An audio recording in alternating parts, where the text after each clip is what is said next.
누가복음 10장부터 시작을 하겠습니다. 읽을게요. 네. 그 후에 주께서 따로 70인을 세우사. 자, 70이라는 숫자가 나왔잖아요. 이거 완전수예요. 그러니까 성경에 나오는 숫자들이 있으면 저는 다 동그라미 쳐요. 하나님은 그냥 아무 숫자나 아무 말이나 하지 않으세요. 네. 70인을 세우사 친히 가시려는 각 동네와 각 지역으로 둘씩, 자, 둘씩 앞서 보내시면서 말씀하십니다. 그 70명한테 하시는 거예요. 야, 추수할 것은 많은데 일꾼이 적으니 그러므로 추수하는 주인에게 청하여 추수할 일꾼들을 보내주소서 하라. 자, 이거 예수님 다 비유로 말씀하시는 거죠. 추수할 것이 네. 많다. 이거는 이제 전도할 자가 많다 이거예요. 음. 추수할 때가 됐다. 그러니까 익은 곡식이라는 거예요. 사람들이 이제 드디어 이제 영적으로도 어느 정도 성장을 하고 곤고함도 차고 곡식이 익어서 벼 이삭 이렇게 고개를 숙일 그 시점이 됐다는 거예요. 그게 많은데 일꾼이 적다 이거는 전도할 사람이 적다 이거죠. 그래서 추수하는 주인에게 청하여 이건 누구예요? 하나님에게 청하여 기도해서 추수할 일꾼들을 보내주소서 하라. 갈지어다. 내가 너희를 보냄이 어린 양을 이리 가운데로 보냄과 같도다. 자, 비유 나오죠. 양, 이리, 그 세상 사람들을 지금 잘 모르고 자기 멋대로 사는 사람들, 이리라고 비유하시죠. 4절, 전대나 배낭이나 신발을 가지지 말며 길에서 아무에게도 문안하지 말며 어느 집에 들어가든지 먼저 말하되, 자, 여기 재밌어요. 잘 들어보세요. 어느 집에 가든지 이런 말을 먼저 해야 돼요. 이 집이 평안할지어다 하라. 만일 평안을 받을 사람이 거기 있으면 너희의 평안이 그에게 머물 것이요. 그렇지 않으면 그 평안이 다시 너희에게로 돌아오리라. 아멘. 자, 그러니까 여러분 항상 그에게 축복의 말을 하는 거예요. 그러면 그 네. 축복을 받을 만하면 그 사람이 받고, 만약에 그 사람이 악인이잖아요? 그러면 내가 빌어준 축복이 그 악인이 받지 못하면 나한테 돌아오는 거예요. 그러니까 우리는 아멘. 항상 좋은 말 하고 은혜로운 말을 하고 축복하고 평안을 빌어주면 되겠습니다. 네. 7절, 그 집에 유하며 주는 것을 먹고 마셔라.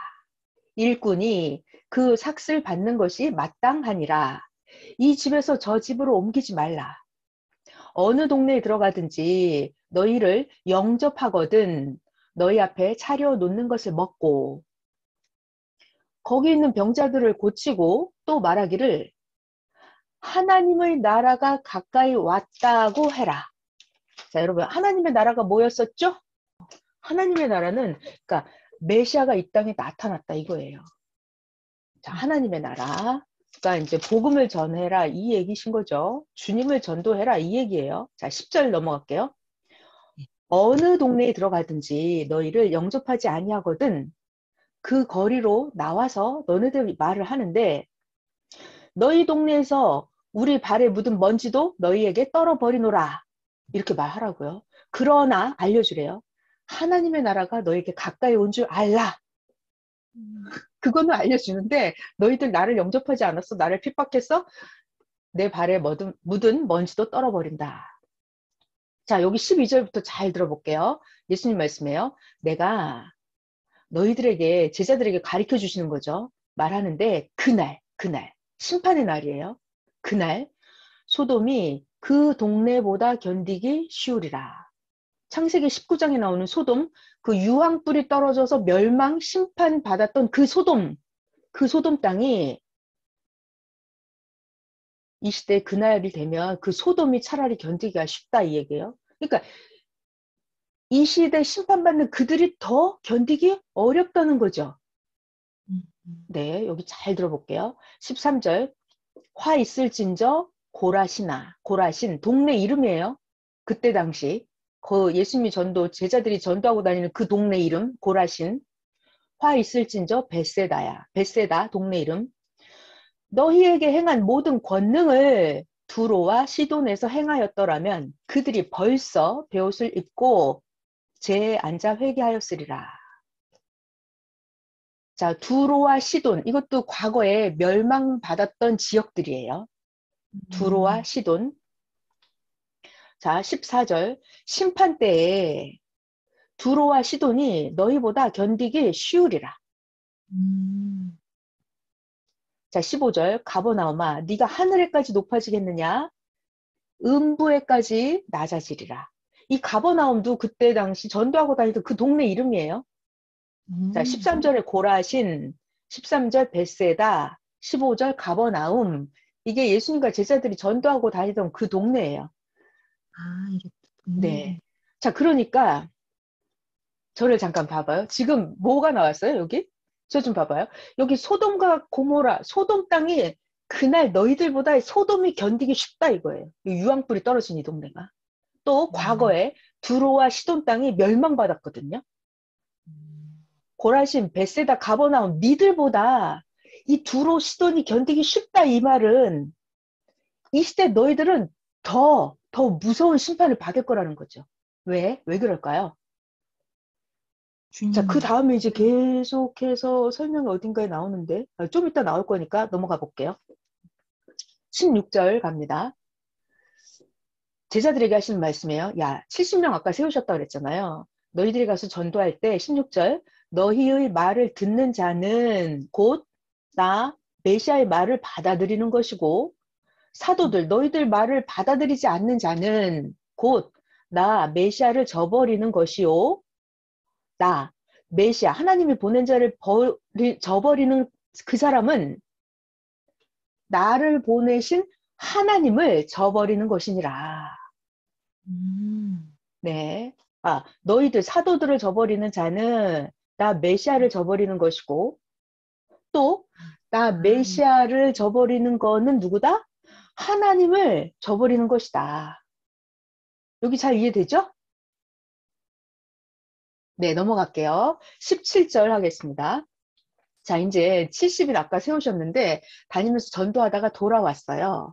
17, 70명이 기뻐하면서 돌아왔어요. 아, 기뻐했대요. 기뻐했대요. 뭐가 그렇게 기뻤을까요? 기뻐하면서 돌아와서 예수님께 말을 합니다. 주님, 주의 이름으로 귀신들도 우리들에게 항복하던데요? 이 되게 우와. 기뻤겠죠? 이야, 기뻤어요. 그랬더니 네. 예수님이 말씀하십니다.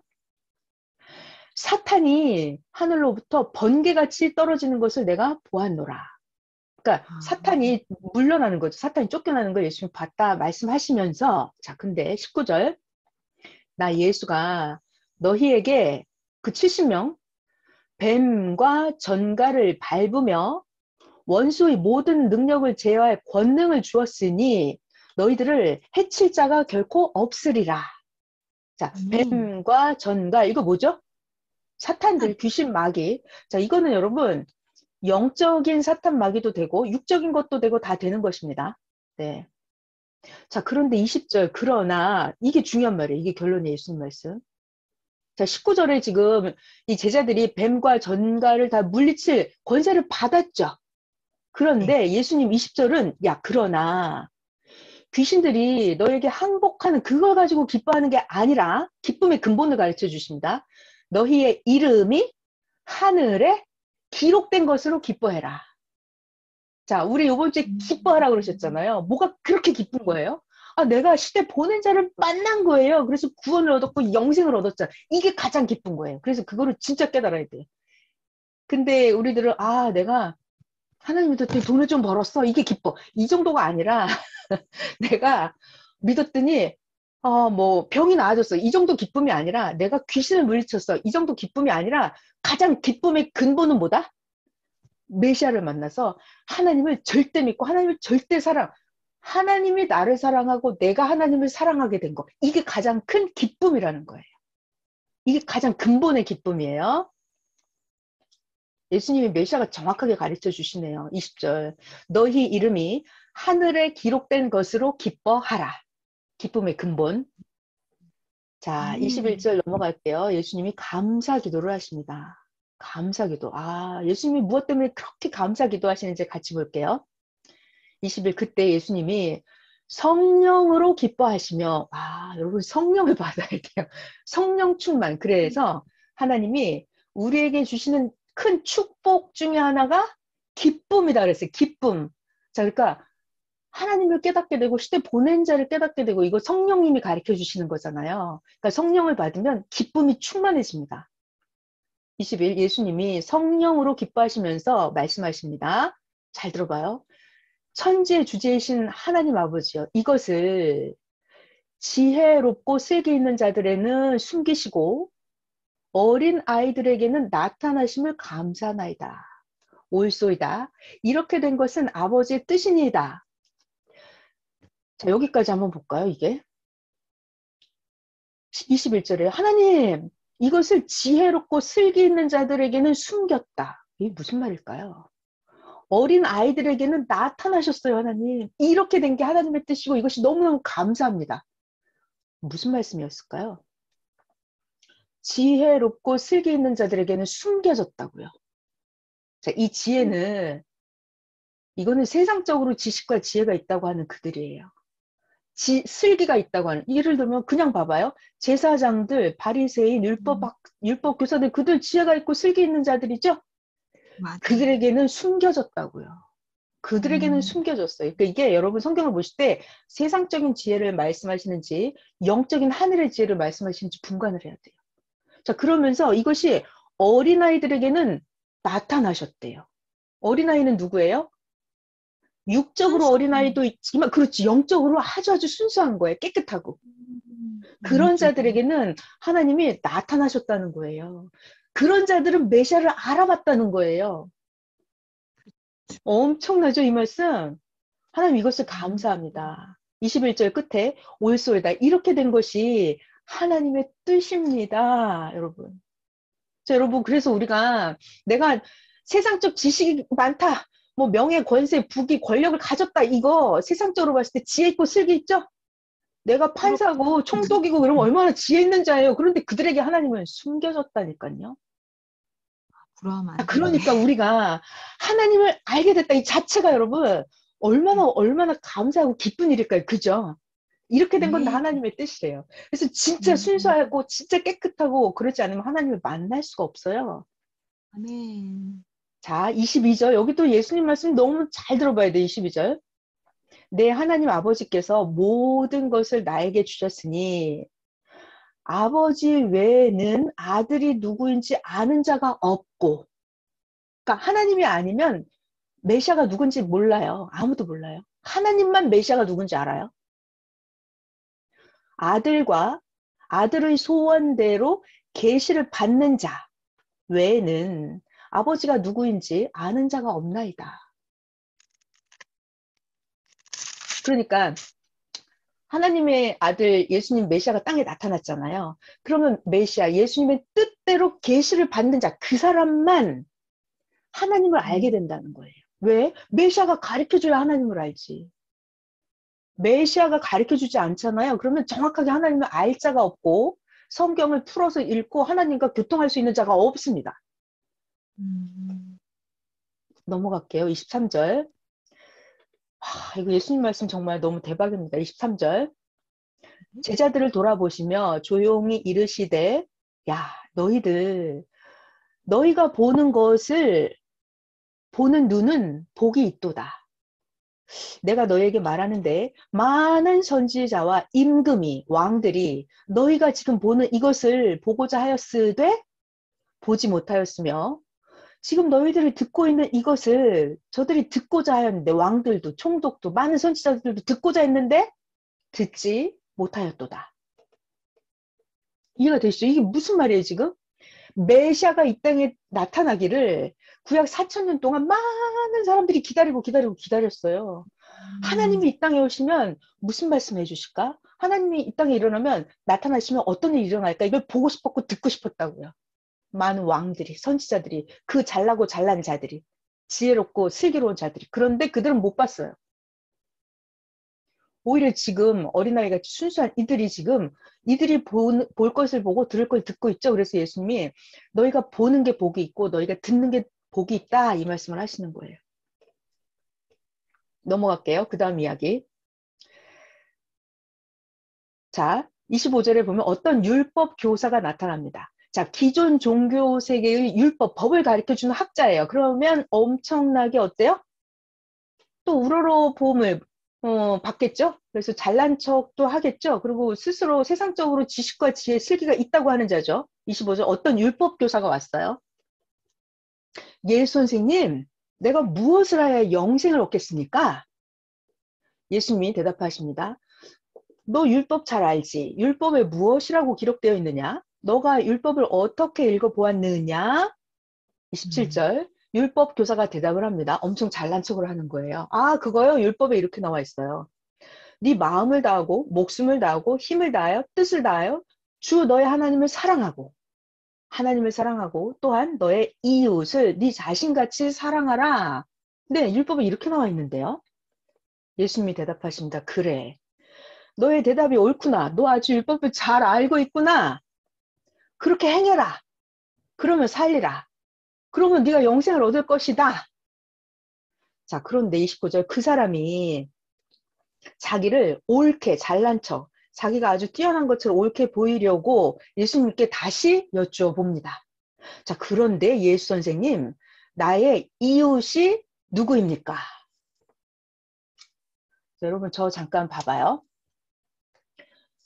영생을 얻으려면 율법에 이렇게 나와 있대요. 하나님을 마음과 뜻과 목숨을 다해 사랑하고 네 이웃을 마음과 뜻과 목숨을 다해 사랑해라. 자, 여러분 하나님을 사랑하는 건 다 잘하죠? 근데 이웃을 네 몸같이 사랑하라는데요? 우리 그거 할 수 있어요? 좀 어렵죠? 좀 안 되더라고요. 어렵죠? 이게 되게 어려워요. 고민이었어요. 아, 옆집 사람을 그렇게 사랑해 주란 말이야? 내 몸처럼? 이게 정말 고민이었거든요? 자, 그거 예수님이 과연 그 이웃이 누구인지 정확하게 가르쳐 주시더라고요. 그래서 저 이게 너무너무 기뻤어요. 29절에 율법 교사가 물어본 거예요. 내 이웃이 누굽니까? 예수님 답변하십니다. 30절. 자, 잘 들어봐. 어떤 사람이 예루살렘에서 여리고로 내려가다가 강도를 만났는데 그 사람이 강도들이 그 사람의 옷을 다 벗기고 이 사람을 때려서 거의 죽게 생기게 된 거를 버려두고 강도들이 가버렸더라. 이 사람은 길거리에 깨벗어지고 죽게 생긴 거죠. 매도 맞고. 자, 이때 31절 마침 한 제사장이에요. 신앙의 지도자죠? 제사장이 그 길로 내려가다가 그 강도 당한 사람을 보고 피했어요. 옆으로 살살 피해서 지나갔어요. 자, 32절 보니까 또 이와 같이 어떤 한 레위인은 누구냐면 하나님의 그 성전을 관리하고 하나님의 봉급을 받는 사람들이에요. 자, 32절. 어떤 한 레위인도 그 강도당한 사람, 그 길거리를 지나다가 그 강도당한 사람을 보고 그냥 피해서 지나갔어요. 자, 33. 어떤 사람은 이방 사람이에요. 하나님 안 믿는 사람이에요. 사마리아 사람인데 여행하는 중에 거기 지나다 보니까 그 사람이 강도를 당한 거예요. 그래서 불쌍히 여겨서 가까이 가서 그 사람에게 기름과 포도주를 그 사람 상처에 부어주고 싸매고 자기 짐승에 태워서 주막으로 데리고 가서 돌보아 주니라. 35절 그 이튿날 그 사마리아 사람이 주막 주인에게 데나리온 2개를 주면서 돈을 주는 거예요. 아, 이 사람을 좀 돌보아 주시오. 비용이 더 들면 내가 돌아올 때 그 비용을 갚겠습니다. 했어요. 36절 예수님 질문입니다. 자, 여러분, 그러면 여러분 생각에는 이 3명, 제사장, 레위인, 이방 사람, 사마리아 사람, 이 3명 중에서 누가 강도를 만난 자의 이웃이 될까요? 어때요? 누구죠? 사마리아 사람. 그렇죠. 37, 자비를 베푼 자입니다. 예수님이 답변하십니다. 가서 너도 이와 같이 해라.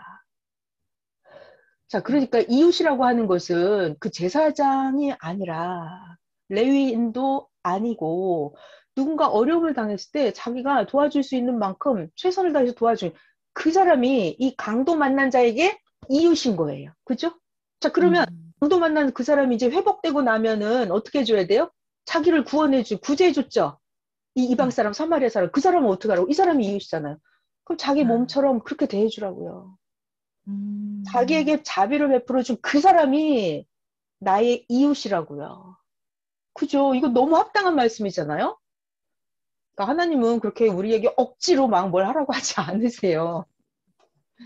자, 그 다음 또 중요한 말씀 넘어갈게요. 여기 자매가 나와요. 마르다, 마리아. 마르다가 언니예요. 마리아가 동생이에요.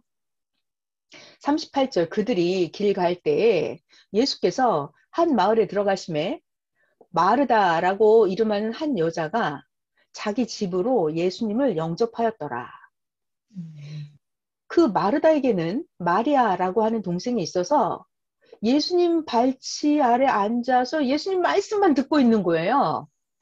그랬더니 음. 40절 이 마르다가 언니가 자기는 준비하는 일이 많아. 예수님 접대하느라고 뭐 청소도 해야 되고 음식도 해야 되고 지금 할 일이 너무 많은 거예요.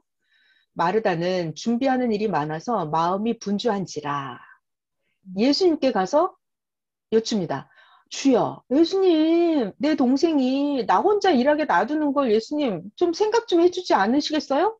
아니, 마리아를 시켜서 나를 좀 도와주라고 하게 해주세요. 자, 41절 예수님이 대답하십니다. 마르다야, 네가 마르다야, 너 너무 많은 일로 염려하고 근심하는구나. 몇 가지를 하든지 혹은 한 가지만이라도 족하니라. 마르다야, 마리아는 이 좋은 편을 택하였으니 지금 마리아가 뭐 하고 있죠? 예수님 발 아래 앉아서 말씀만 듣고 있는 거예요. 그랬더니 예수님이 마리아는 지금 이 말씀 듣는 걸 너무 좋아하니까 절대 빼앗기지 아니하리라. 음.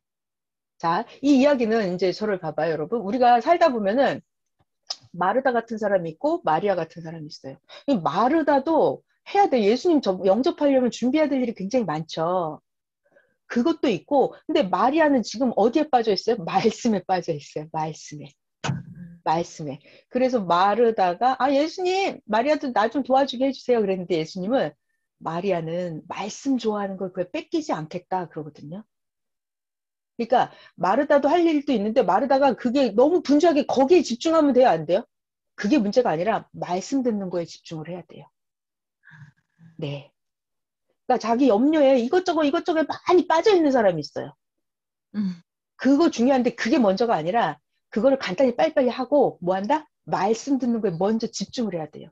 그래서 예수님이 음. 정답이에요. 마리아는 절대로 말씀 듣고 말씀 집중하는 거에 뺏기지 않을 것이다. 그랬어요. 자, 여러분, 말씀이 바로 하나님이죠. 그러니까 말씀 듣는 게 제일 중요한 거예요. 말씀을 깨달을 때 가장 근본의 기쁨이 온다 그랬어요. 그러니까 지금 이 마리아는 메시아의 말씀을 듣고 거기에 기쁨에 빠져 있어요. 그거 뺏기겠어요? 절대로 안 뺏깁니다. 근본의 기쁨, 근본의 하나님을 차지했기 때문에. 자, 넘어갈게요. 11장.